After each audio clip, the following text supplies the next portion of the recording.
Hello everyone. So today I'm going to show you how you can properly charge your Soundcore Anker K20i earbuds. So in order to charge them, just make sure that you're using a compatible charger. Most phone chargers should work with this, but just make sure uh, you look at the compatibility and the voltage requirements, the amperes and everything before you do that. Okay, so if it matches, you can go ahead and charge it. But yeah, like I said, most phone chargers should work with this, all right? Unless your phone charger is like super powerful, like supersonic speed or something like that, So yeah, I also use my Type C mobile charger for charging this. The charging port is right here.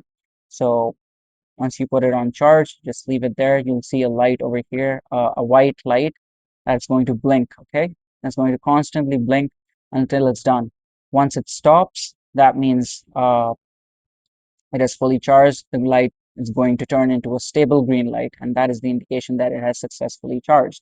Okay, so other than that, there's something else I would like to tell you is that uh, you don't need to charge these separately. You just need to charge this case. So you don't even need to have these inside while you put it on charge. So for example, if you're listening to music and these are inside your ear, but you want to charge your case for later, so you can do that. So this will charge separately on its own. And then whenever you decide to put these back inside the case, they're going to charge, the case is going to start charging the earbuds. And let's say you want to charge it with these inside.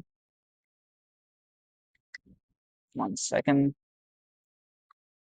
Yeah, so if you want to charge these like this, they're also going to charge. So what's going to happen is that in that case, it will charge the case as well as the earbuds as well. So I really love that. So that's all. Thank you for watching.